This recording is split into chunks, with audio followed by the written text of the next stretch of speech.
This episode is brought to you by Amazon Prime. There's nothing sweeter than baking cookies during the holidays. With Prime, I get all my ingredients delivered right to my door, fast and free, no last-minute store trips needed. And of course, I blast my favorite holiday playlist on Amazon Music. It's the ultimate soundtrack for creating unforgettable memories. From streaming to shopping, it's on Prime. Visit Amazon.com/Prime to get more out of whatever you're into. Hello everyone, I'm just recording quietly in the toilet. I don't normally do this, but I've snuck in after an early morning shift, so started at 5. Leigh's obviously having a lie-in. I just got a message from her saying, "What are you doing downstairs?" It turns out that the toilet roll holder is a little bit squeaky. That has been enough to wake her up. So I'm in the doghouse now. I might be staying here for quite some time. Last time on the Work-Wife Balance podcast, it all kicked off. The alarm from the house 3 doors down, someone's tripped it, haven't they? And no one can turn it off. I wanted also to be a baggage handler. I loved airports. Why not the pilot? Scared of heights. She said, "Here's my dog snoring." Right, get on with it.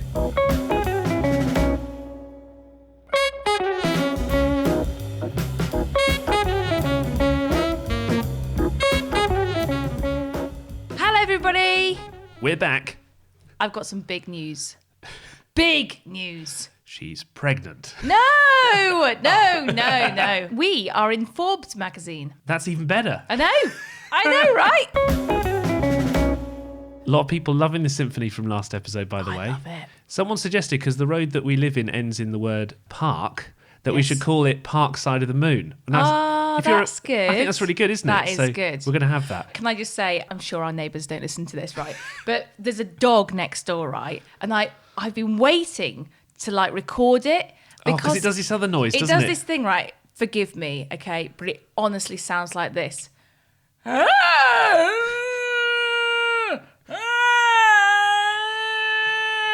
I mean, in a way, I'd like you to see the faces that are being made. But in another way, you probably don't want to see the face that's being made there.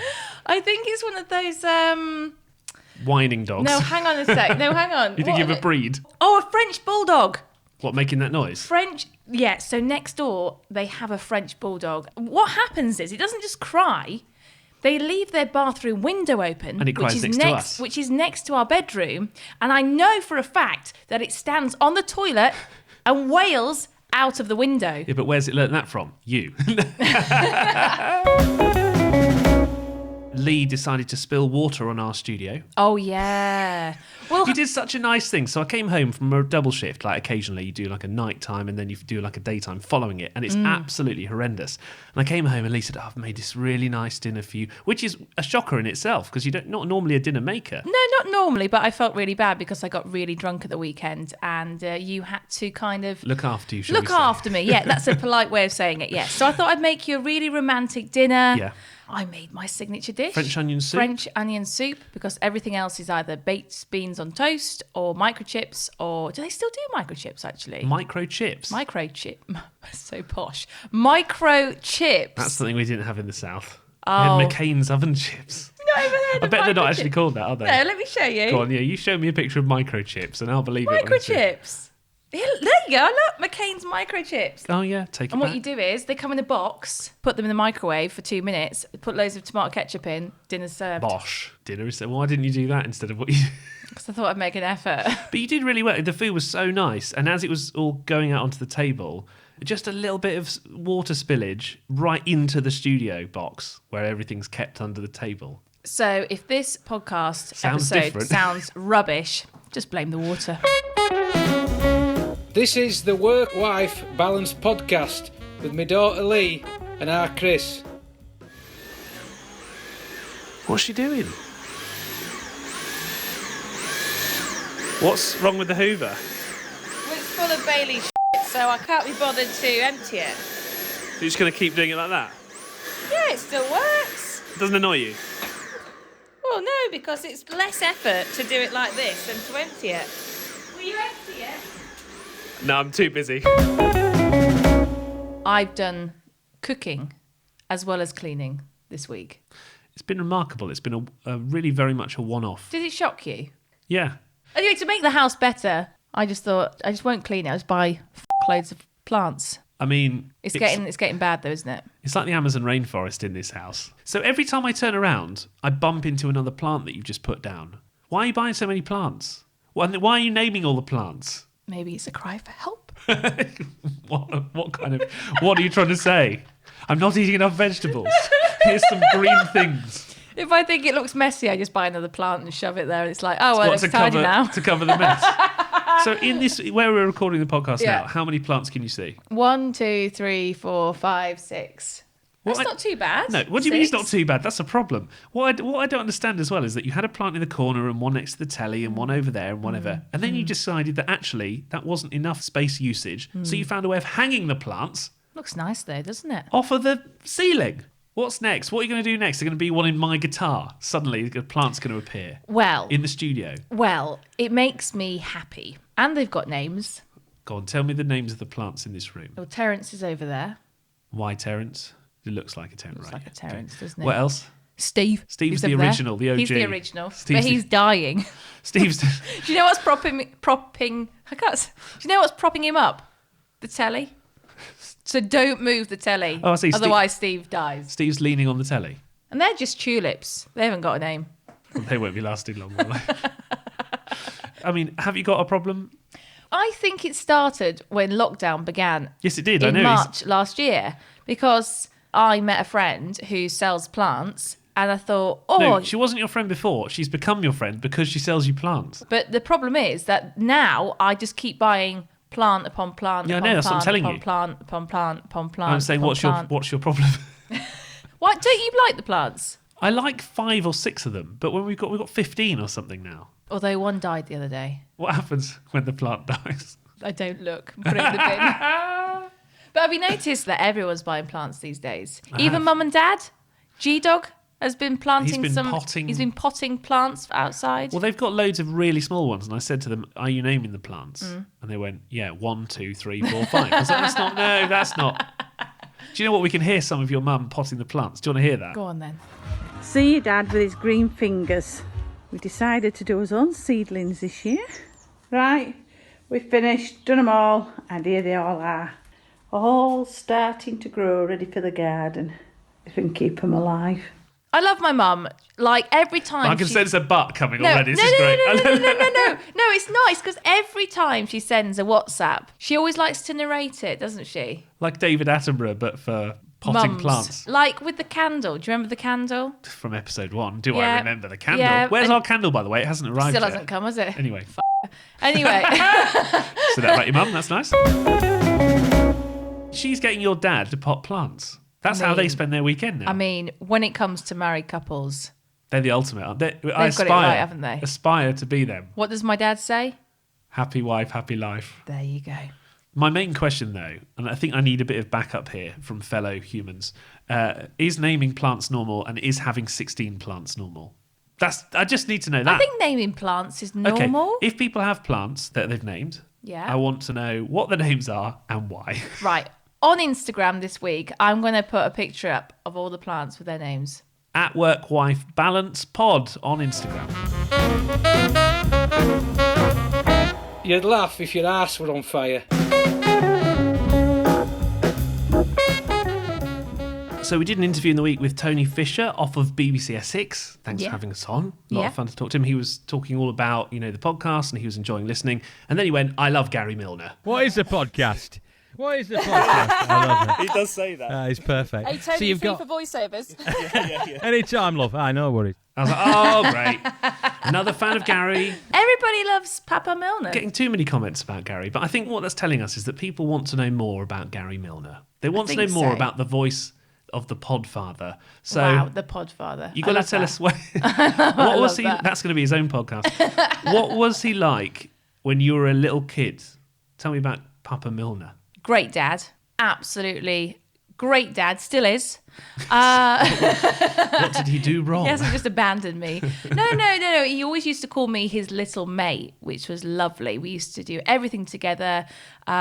He was a decorator, actually. He used to paint the wall signs for the ice cream. Oh, right, yeah. So I used to sit in his little white van and go all over the country with him and keep him company. But I think the music is the biggest thing that's probably influenced me, because Papa Milner, believe it or not, is a massive Northern Soul fan. Yeah, he's got the moves. He has got the moves. He's not just a fan of the music. He can dance to the music. He can still do backflips, ladies and gentlemen. He can still do backflips. Can he send us a recording of one and we can put it out on Twitter? Let's really pressurise him to do that for Twitter. No, please don't. I don't want him to break his back. Think of the views, Gary. Monday's fun day.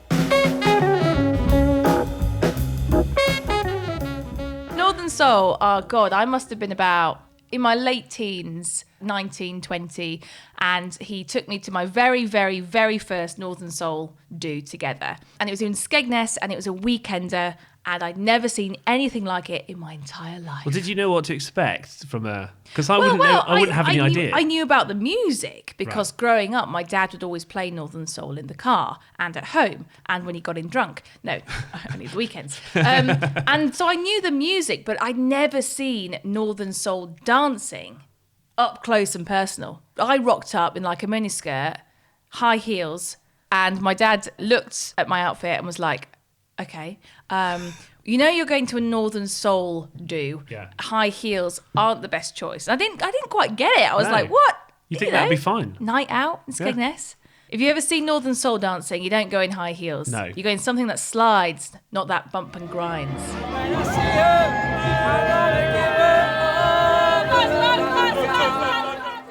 The way it works is that they put chalk on the floor, if you don't know, and then they glide around, and the moves are very kind of... it looks like you're kind of walking on water almost. Mm-hmm. I stuck out like a sore thumb, to be honest. You're stomping around. Stomping around, bumping and grinding in my high heels. But the music's so good, though. It's got such a beat. The music is so good. And once, like literally we made it an annual thing. We invited my sister, my mum, the family. I've been now as well. And then we invited you. I had no idea what to expect. So I turned up to this thing and they went, do you want to go to a Northern Soul do? And I went, yeah, fine. Hang on, but just back up. Had you ever heard of Northern Soul? I didn't even know the music. I couldn't have named you a single artist or nothing. It's a Northern thing. So I was thinking, yeah, whatever, just, dance a little bit. And they were like, come on, mate. I'm on the dance floor. And you couldn't even dance anyway. No, I'm terrible. I can barely throw You're one shape. You're so awkward. Yeah, it's horrendous. And then to have to do a very specific style of dancing, it was an interesting look. It was funny because everyone was looking at me like, this guy, he doesn't know what he's doing. And I was like, I'm sorry. I'm Southern. Yeah. And they were like, yes, you are. Yes, you are. It's interesting because they have a catchphrase which is like, keep the faith. Yeah. And they all wear very long, baggy trousers for ease of... Because it gets very hot when you're doing these things. Yeah. And they also have badges with a raised fist on and stuff like that. So it's really cool. Very empowering. I like it. Growing up listening to people like Edwin Starr, Dobie Gray, all the legends, and then you kind of go to one of these events and everybody knows what you're singing and what you're dancing to is so nice. You feel like a family. Keep the faith. I have to tell you this though. So we used to play this sort of music in the car going to like trips, like camping trips. But you know what else my dad used to play? He used to have this CD. I don't know if anybody else's dad used to play this in the car. But it was like a panpipe CD, right? And it's like the greatest hits of like the Beatles or something like in versions. panpipes. And it was immense. So like Let It Be, but just like... But you thought that those songs were the originals. I did. So when you heard the real version, you went, why are they singing along to the panpipe CD? I can't believe that. I think that's crazy. So, you want to be a marketer. It's easy. You just have to score a ton of leads and figure out a way to turn them all into customers. Plus, manage a dozen channels, write 1 million blogs, and launch 100 campaigns all at once. When that's done, simply make your socials go viral and bring in record profits. No sweat. Okay, fine. It's a lot of sweat. But with HubSpot's AI-powered marketing tools, launching benchmark-breaking campaigns is easier than ever. Get started at HubSpot.com/marketers. It's the Work-Life Balance podcast with Leigh Milner over there. Yeah. Yeah. And Chris Barrow here. All right. Hey, we've had a few messages from people, and this is from Martin. He says, I enjoyed listening to your second podcast. What about the first one? Well, episode 2 is good, everyone. He said, I had a friend whose surname was Barlow, and he married a girl whose surname was also Barlow. Oh. But they didn't go for Barlow as their married name. Aww. I think they should have. I work with someone at work. I'm sure he won't mind me saying this, but he's called Gareth Barlow. Oh, yes. But he really does not like being called Gary Barlow. Oh, no. But someone called him that on the radio the other day. Really? And then he had to read the news, and it was sort of like, he gave them a death stare, but then did a very professional job. Yeah, but at least Gareth and Gary are kind of similar. I always get called Leah. Oh, you do, don't you? All the time. Leah Milner. Martin also says, did I hear correctly that you're looking to buy a house? Yes. We certainly are. We're looking right now. Yeah, man. He says, have you got one? Yeah, Martin, can you make 3 bed, got a nice garden. We're ready to move in. Space for a rabbit? No. He says, why don't you tell us about the history of your accommodation and where your dream home would be? We talked about this in the car the other day. You've lived in, I think we counted it up, 12 different places. 12 and different I've been homes. in 7. It includes student accommodation and stuff, but of the places that you've been in the country, what would you say the worst accommodation, like the worst house you've lived in? Because I know that there's one where you were super cold. And you're a cold person anyway. I'm a really cold person. Like in the house, we have... the heating's on now. Yeah, because it's not summer yet. Even I in think the summer, every it's married beyond. couple argues about this, about whether you leave the heating on and how long you leave the heating on. If it was up to me, the heating will be on all day, all night. So it's on all day, all But night. I think it's quite a cold house. Yeah, but it's not as cold as this one that you lived in. Oh no, this one was called the Cave. It was actually called... What, officially called the Cave? Yeah. On the wall? Yeah, the Cave. Your post came to the Cave? The Cave. In Lincolnshire? In Lincolnshire. LN2. CAV, yeah. It was my first ever flat that I moved into after university. And I couldn't really afford a lot because I just started work. Yeah. It was in like an old Victorian house and I had the bottom floor. But the bedroom had those really, what were they called? Like bay windows. Oh, yeah. And to let in all the cold. To let in all the cold. Absolute nightmare. And what's even worse, right, because the heaters were so tiny, right? They were so little. They hardly ever pumped out any heat. And you had to put in pound coins in a meter to get them to work. I've never been in a place where it's pay-as-you-go heating. Yeah. So you'd be in the shower and then all of a sudden all the lights would go, the heating would go, the shower would stop, and you'd be there naked and cold. Yeah. Because the meter had run out of money. So did you have to like run out and put a pound in? Yeah, you did. In my worst ever accommodation, it was also student accommodation. I lived with a mate of mine called Tim because we had to share. And the situation was not ideal. So we were up a windy staircase and to the left. Okay. And it was 2 bedroom and 1 living room and no toilet or shower. What? That's all. So to go to the bathroom, you had to go down the windy steps out to where all the tourists were like gawking at the building. This is at the university. In a towel at university, yeah. And this is well weird. It really was. And then you'd go into this shower block thing. And then when you were done, you'd walk back out. And there was always, like before you got to the windy stairs, there was always like a draft. It was really windy. And it would sometimes be snowing. And you'd be like pelted in the face with snow. Like just with your towel on. And I didn't have flip-flops or anything. So just on the bare stone. Hang on a minute. The funny thing about this is that you went to quite a posh university. Yeah, called Cambridge. Right. And I went to Lincoln University. I had an ensuite. What? At university, Well, this is a disgrace. I had an ensuite. So looks like your money couldn't even buy you a proper accommodation. It's question time. Right, a few comments and questions that we've had through DJ Reynolds, firstly, a fellow DJ, because we talked about your DJ name, DJ Illuminati. Oh, yes. My friend Jamie can't wait for my first track to drop. I think this person is actually called Doug Reynolds, though. Oh. Doug J. Reynolds. Anyway. He says, the question in our house lately is, who woke up first? And the person who wakes up first has to make the cups of tea. Sometimes at 4 a.m. Now, do you think that's fair? If you wake up first, you go and make the tea? I'll tell you what, if that happened in our house, the tea would be bloody cold, wouldn't it? Because you get up well early. Well, I got up at 5 a.m. today. And I got up at like 10, so... You would not be wanting a cup of tea. It'd be cold, wouldn't it? He says his wife is also called Jane. Another Judge Jane. I'm sensing that DJ makes the tea in that relationship, I'm just saying. We've also had some more dog noises sent in. Oh, is this from your snoring? So I love this. People like my snoring, and now they're just sending in their animal snoring because they love it. So what does that say?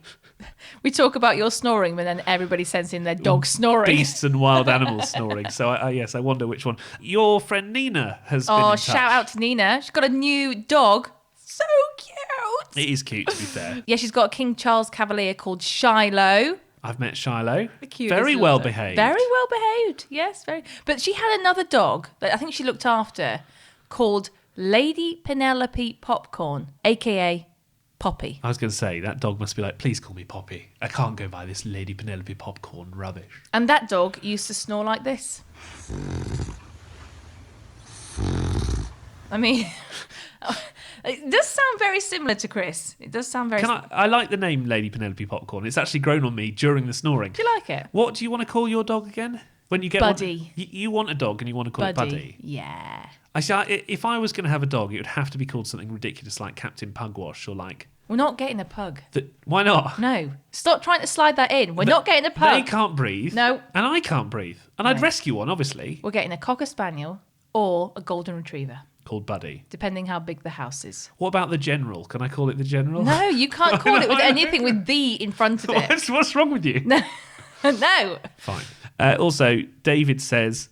He enjoyed our symphony of noises, and he said, "You must live in a rough area, though, if the dog is taking a chainsaw to the bin lorry." I don't think you fully understood the noises in that episode, but thank you anyway, David. We appreciate you and your attempts to get in touch. Tim's also been on as well. Yeah, he says, you two bounce off each other really well. I guess I should give the legend, that is Gary, a shout out too. Blocked. Joe's also been in touch, saying, "I've been listening to your Kit Kat Gate Oh, don't episode. Start this again. This has been going on not just for a week, for like months now." She said, "I was a lead lunchtime assistant." No way. So Joe thinks that Kit Kats are a biscuit. Yes! Oh, I've knocked my headphones off. Joe, you're blocked. No, you can't just block everyone that doesn't agree with you. Yes, Joe, you sure? I agree. Kit Kats are a biscuit. She says, "God help us if we get into Jaffa Cake Gate as well." Oh, don't start on Jaffa Let's not cakes. worry about that. But she says, "When are your episodes out?" Mondays, yes. And if you want to get in touch the usual way, hit it, Gary. Don't forget, you can subscribe on Twitter, Insta, and send us an email. workwifebalancepod@gmail.com. What an episode it's been today. If only you'd heard what hit the cutting room floor. The G in Gmail stands for Gary. You're spent now, aren't you? And you've got to go to work. I mean, you've got to edit this shit, so good luck.